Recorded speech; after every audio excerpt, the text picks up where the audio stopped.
Programang ito ay rated SPG. Striktong patnubay at gabay ng magulang ang kailangan. Maaaring may masiselang tema, lengguwahe, karahasan, sexual, horror o droga na hindi angkop sa mga bata. Ikaw ang aking dahala sa gabing madilim. Ikaw ang Tuluyan na kayang hindi makausap ni Giselle ang anak niyo si Justin sa huling pagkakataon? Dahil babalik na ito ng US. Magandang araw at eto na nga tayo sa ating pinakaabangan tagpo sa Abot Kamay na Pangarap. Welcome to my channel.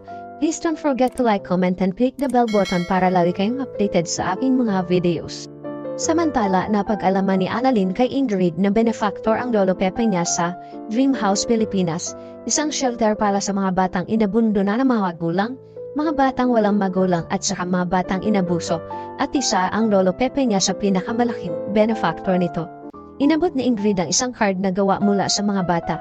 Ikinatuwa naman ito ni Annalyn dahil hindi niya alam na may ganitong ginagawa pala ang lolo niya. Sabi ni Ingrid na gusto sana ng mga bata na bisitahin ang lolo Pepe niya. Kaya lang ay hindi pwede kaya card na lang ang ibinigay nila mula sa mga batang nagmamahal kay Don Pepe kasi namimiss na nila ito. At nabanggit din ni Ingrid na tuwing sasapit ang Pasko ay ang lolo Pepe niya ang Santa Claus nila. Nagpa-party pa ito at namimigay ng mga regalo. Nabanggit din ni Ingrid na sumasayaw ang lolo Pepe niya kaya mas lalong hindi makapaniwala si Annalyn sa mga kwento ni Ingrid. Kaya nga lang, dahil sa nangyari sa lolo niya ay hindi na nila ito makikita at makakasama pa. Sabi ni Ingrid na sigurado siya na namimiss na siya ng mga bata ni Sir Pepe, kaya wala silang Santa Claus ngayon. Wala na magsasabi sa kanila na kahit ano pa ang pinagdadaanan nila ay pwede silang mangarap sa Dream House, kaya sana gumaling na ang lolo mo. Pinagdadasal siya ng mga bata. Napaiyak naman si Annalyn sa sinabi ni Ingrid at tinanong niya ito kung gusto niya makita ang lolo niya. Natuwa naman si Ingrid na makita niya si Don Pepe. Sinabihan ni Annalyn si Ingrid na gusto niyang ituloy ang ginagawa ng lolo niya at siya ang magiging Santa Claus nila ngayong taon. Ikinatuwa naman ni Ingrid ang sinabi ni Annalyn at nagpasalamat siya dahil matutuwa ang mga bata. Sinamahan siya ni Annalyn at maya-maya ay nagpaalam na din ito. Maya-maya ay nasa lubong naman ni Annalyn si Justin sa hallway at tinanong niya ito kung ano ang ginagawa niya dito. Sabi ni Justin na dadalawin sana niya ang kanyang lolo. Naitanong ni Justin na wala naman siguro dyan Sabi ni Annalyn, wala dito si Tita Giselle. Pinakalusapan ni Annalyn si Justin kung pwede niya itong makausap. Pero tumanggi ito dahil ayaw niyang pag-usapan si Giselle. Sabi ni Annalyn na hindi ito tungkol kay Tita Giselle niya. Nabanggit ni Annalyn kay Justin na may tinutulungan ang lolo niya na shelter tuwing Pasko at namimigay siya ng regalo. At hindi niya magagawa ito ngayong taon kaya siya na lang ang papatuloy ng ginagawa niya. Tinanong ni Annalyn si Justin kung gusto niyang tumulong. Sabi naman ni Justin na bakit hindi ka kay Zoe magpatulong. Sabi naman ni Annalyn na nasa bakasyon si Zoe kasama ang mami niya. Kaya pinakiusapan ni Annalyn si Justin para na lang sa lolo nila. Pero tinanggihan ito ni Justin at sinabihan niya si Annalyn na sorry Doc Annalyn, hindi kita matutulungan. At umalis na si Justin, naiwan naman si Annalyn na malungkot dahil sa pagtanggi nito sa kanya. Samantala, inabot na ng gabi si Annalyn sa Apex at kausap niya ang Tita Giselle niya at Tatay Robert niya. Ipinag-alala ni Giselle ang araw-araw na pagbabantay ni Annalyn sa lolo Pepe niya. Sabi ni Annalyn na tita okay lang naman po yun.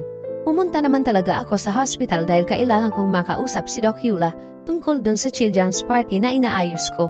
Ikinagulat naman ito ng Tatay Robert niya, kaya nabanggit na ni Annalyn sa kanila na may bisita siya kanina na isang head ng shelter para sa mga bata, tapos naikwento sa kanya na kada Pasko ay nag-a-arrange ng party ang lolo Pepe niya para sa mga bata. Nagulat din si Giselle sa sinabi ni Annalyn dahil hindi niya din ito alam na ginagawa pala ito ng papa niya. At tinanong niya si Obeng kung may alam siya dito. Ganon din si Robert, wala din siyang alam. Sabi ni Giselle na ang papa nila ay madaming hindi sinasabi sa kanila. Kaya naisipan na din ni Giselle na tulungan si Annalyn kung saan gaganapin ang party. Natuwa si Annalyn kaya pinag-usapan na nila ang venue at bahala na ang Tita Giselle niya. Dahil kailangan ng Tita Giselle niya ang distraction na ito para hindi na niya isipin ang anak niya. Dahil hindi niya na alam kung saan niya hahagilapin ang anak niya. Mahirap hanapin ang isang taong ayaw magpakita, kaysa ibaon ko ang sarili ko sa kalungkutan, edi gagawa na lang ako ng kabutihan. Nangako naman si Robert kay Giselle na ate wag kang mag-alala, gagawa ko ng paraan para makausap ko si Justin. At nagpasalamat naman si Giselle kay Obeng, kaya tinanong na ni Giselle si Annalyn na planuhin na nila ang party at kung ano pa ang kulang. Masayang pinag-uusapan ni Annalyn at Giselle ang gagawin nila at nagpaalam na sila kay Robert. Sa kabilang banda naman ay nagkita-kita ang magkakaibigan dahil may magandang ibabalita si Nurse Karen at Nurse Ivan sa kanila. Tuwan-tuwa ang dalawa dahil babalik na sila ng Apex at pinababalik na sila ni Ma'am Giselle. Ikinatuwa naman ito ng lahat dahil muli sila magkakasama sa trabaho. Nagbiro si Doc Luke kay Annalyn at sinabing, "Paano ba yan, Annalyn? Babalik na sila ng Apex. Ikaw ba, may plano ka din bumalik dito?" Narinig naman ito ni Doc Rindon at sinabi na hindi pwede. Na ikinagulat ng lahat ang sinabi ni Doc Rindon. Sabay sabi ni Doc Rindon na hindi pwede dahil may mga pasyente pa siya sa East Ridge at kailangan nila si Doc Annalyn. At napatingin ito kay Annalyn. Habang ang mga kasama nila ay napatingin kay Doc Rindon at biniro siya na parang ikaw, Doc, ang ayaw umalis si Annalyn sa East Ridge. At nagtawanan sila. Sabi naman ni Annalyn na hindi pwede dahil hindi ko pwedeng iwan si nanay at yung mga pasyente ko sa East Ridge. Samantala, sinubukang kausapin ni Robert si Justin para sana mapagbigyan naman lang ang ate Giselle niya na kausapin siya kahit man lang isang beses. Pero nagmamatigas pa din si Justin kay Giselle at wala siyang balak kausapin ng kanyang ina. At sinabi ni Justin na babalik na sila ng US, kaya bigo si Robert na pakiusapan si Justin. Agad na pinuntahan ni Robert si Giselle para sabihin na pabalik na ng US ang anak niya. Ikinagulat ito ni Giselle ang sinabi ni Robert. At sinabi na pabalik na ng US ang anak ko, hindi mo man lang agad sinabi, Ubeng.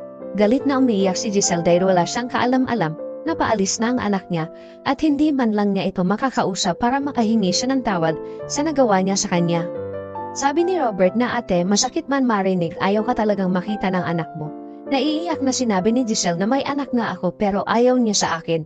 Or should I just move on? Ganun na lang ba? At napaiyak si Giselle dahil sa sama ng loob niya na ayaw siyang bigyan ng pagkakataon ni Justin na makahingi ng tawad at makausap siya. Naawa naman si Robert sa ate niya, kaya niyakap niya ito. Samantala sa shelter kung saan gaganapin ang Christmas party na inorganize ni Annalyn para sa mga bata, ay dumating na ang mga kaibigan niyang nurse. Umaasa si Annalyn na darating si Justin dahil nasabihan niya ito kung saan gaganapin ang Christmas party at sana ay mapagbigyan niya ang lolo Pepe niya kahit sa uling pagkakataon. Sabi ni Nurse Ivan, kung hindi pupunta yon, hindi na ako magugulat. Sabi naman ni Nurse Karen, I agree kasi sigurado ako na iniiwasan niya si Ma'am Giselle dahil ayaw niya itong makita. At maya-maya ay tinawag na sila ni Ingrid para pumasok sa loob nang biglang lumating si Justin na ikinatuwa ni Annalyn. Sabi ni Annalyn kay Justin na salamat at nakarating ka. Sabi ni Justin na dumaan lang ako dito para magpaalam sa iyo dahil pabalik na ako ng US ngayon. Ikinagulat ito ni Annalyn kaya pinakiusapan niya si Justin na baka pwede naman magstay ka muna kahit sandali para pasayahin natin ang mga bata. Sige na, para kay Lolo. Umayag naman si Justin na magstay kahit konting oras na ikinatuwa ni Annalyn kaya agad na silang pumasok sa loob. Maya-maya ay tumunog ang telepono ni Annalyn at nakita niya na tumatawag ang tita Giselle niya kaya pinauna niya na si Justin na pumasok. Agad naman sinagot ni Annalyn ang tawag ng tita Giselle niya. Umiiyak na sinabi ni Giselle kay Annalyn na hindi ko man lang makikita ang anak ko bago siya umalis. Sabi niya Annalyn, hindi po tita, may chance pa po kayo. Kasama ko po siya ngayon. Nandito po kami sa venue. Nabuhayan naman ang loob si Giselle at sinabi ni Annalyn na kasama niya si Justin at may pagkakataon siya na makausap ito bago bumalik ng US. Kaya agad sinabi ni Giselle kay Annalyn na sige, pupunta ako dyan ngayon at dali-dali siyang umalis, kasunod si Robert at umaasa na mabibigyan pa siya ng pagkakataon na kausapin ang anak niya. Mapagbibigyan pa kaya si Giselle na kausapin ni Justin o babalik si Justin ng US na hindi man lang napagbigyan ang pakiusap ni Giselle? Yan ang ating pakaabangan dito lang sa Abot Kamay na Pangarap. Huwag bibitiw at huwag kalimutan mag-subscribe. Maraming salamat po and God bless.